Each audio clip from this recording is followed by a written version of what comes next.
নৰেন্দ্ৰ মোদী সদায় আমাৰ ভাল দিনত আহে। এটা খৰাং কাল যে এতিয়া যে বানপানী নাই, গতিকে মোদী আহিছে। হেৰো ইলেকশ্যনৰ আগত এই ৰাস্তাটোত কেইখনমান এনেকুৱা উৰাই দেখুৱালে আমাৰ অসমীয়া জাতিটো কি উন্নতি হ'ব, সেইটো চাবৰ কাৰণে প্ৰধানমন্ত্ৰী আহিব লাগে নেকি? আপোনালোকে নিজে কওক। আৰু যদি সেইটো চাবই লাগে তেতিয়াহ'লে তুমি য'ত আছা তাতে চালে হ'লচোন। সেইটো কাৰণে অসমলৈ মোদী আহিব লাগে নেকি? আপুনি নিজে কওক। মোদীয়ে ডাঙৰীয়াই যিকেইটা কথা অসমৰ কাৰণে কৈছিলে সেই কামকেইটা কৰি দিয়ক। তেওঁ কৈছিলে যে বিজেপি চৰকাৰ আহিলে 2014 চনৰ 16 মে'ৰ পৰা বিদেশীয়ে টালি টোপোলা বান্ধি পলাব। আমি দেখিলোঁ যে যোৱা 10 বছৰ বিজেপি চৰকাৰখনে 1676 জন বিদেশীক অকল খেদিছে। এইটোতো মই দিয়া তথ্য নহয়, এইটো এছেম্বলিত হিমন্ত বিশ্ব শৰ্মাই মোক তথ্য দিছে। হিমন্ত বিশ্ব শৰ্মাৰ চহী থকা কাগজত মোক তথ্য দিছে। যে 10 বছৰত 1676 জন মানুহে অকল খেদিছে। তো 1676 জন যদি খেদে 10 বছৰত, এবছৰত তাৰমানে কিমান? 167 জন। 167 জন যদি মানুহ এবছৰত খেদে, তেতিয়াহ'লে 40 লাখ বিদেশী আছে বুলি হিমন্তই কৈ থাকে।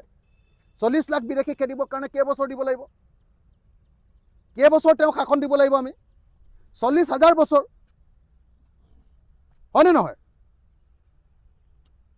হিমন্ত বিশ্ব শৰ্মাক 40,000 বছৰ দিলেহে ইয়াৰ পৰা বিদেশী যাব।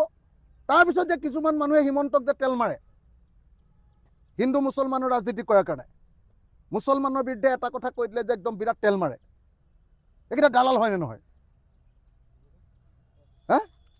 একদম স্পষ্ট কথা যে আজি বাংলাদেশীক যদি খেদিব লাগে 71 চনৰ 24 মাৰ্চৰ পিছত অহা সকলো বাংলাদেশীক অসমৰ পৰা খেদিব লাগিবই। মুছলমানো খেদিব লাগিব, হিন্দু খেদিব লাগিব, খ্ৰীষ্টানো খেদিব লাগিব। কিন্তু মোদীয়ে কি কৰিলে? যে নাই, হিন্দুবিলাকক আমি আনিমহে। এতিয়াতো হাইকোৰ্টত কেছ চলি আছে যে বিজেপি দলৰ এজন এম এল এ হাইকোৰ্টত কেছ চলি আছে যে MLA জন নিজে বিদেশী হয়।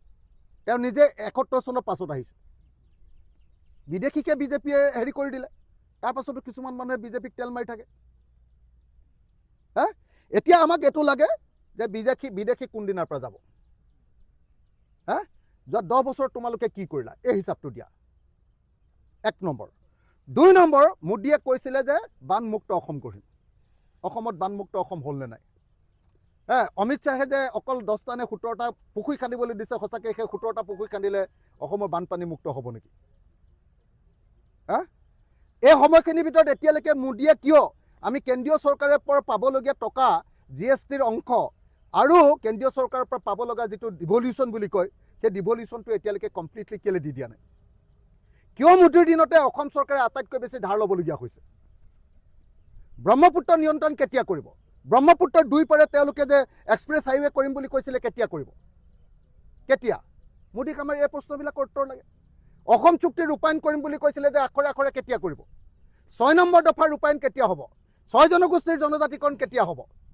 6 জনগোষ্ঠীৰ জনজাতিকৰণ কৰিম, 6 মাহৰ ভিতৰত কৰিম বুলি তেওঁ আমাৰ বঙাইগাঁৱত গৈ ভাষণ দিছিলে নে নাই? আপোনালোকে মনত পেলাওক। 6 জনগোষ্ঠীৰ জনজাতিকৰণ কেতিয়া হ'ব? এতিয়া এইটোহে লাগে। এতিয়া ইলেকশ্যনৰ সময়ত আহি এৰোপ্লেনৰ খেলা দেখুৱাবলৈ আহিলে হ'ব নেকি? অসমীয়া মানুহে কি এনেকে আপোনাৰ যাদু খেল চাই ভোট দিব নেকি? মোদীয়েতো এৰোপ্লেনৰ খেলাহে দেখুৱাবলৈ আহিছে। আমাক এৰোপ্লেনৰ খেলা কেলে লাগে? অসমীয়া মানুহক মৰাণত এৰোপ্লেনৰ খেলাটো কেলে লাগে? আমাকতো নালাগে সেইটো। এতিয়া কি লাগে আমাক? এতিয়া আমাক লাগে যে আমাৰ বানপানী সমস্যাৰ কেতিয়া সমাধান হ'ব, কি কৰিলা? 1, বিদেশী সমস্যাৰ কিয় সমাধান নকৰিলা? অকল কিয় 1676টাহে খেদিলা? কংগ্ৰেছতকৈ কিয় কমকৈ দিলা? আৰু প্ৰফুল্ল মহন্ততকৈ কিয় কম খেদিলা? 2,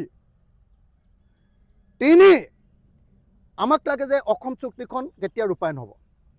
বিদেশীটো অসম চুক্তি মতে 71 চনৰ পাছত অহা চবকে কেতিয়া খেদিব? আৰু 6 নম্বৰ দফা অনুসৰি আমাক সাংবিধানিক ৰক্ষা কবচ কেতিয়া দিব? 6 জনগোষ্ঠীৰ জনজাতিকৰণ কেতিয়া কৰিব? এইবিলাক কথাৰ নাই। হিন্দু মুছলমানৰ ৰাজনীতি কৰি ইয়াত ভোট নিবলৈ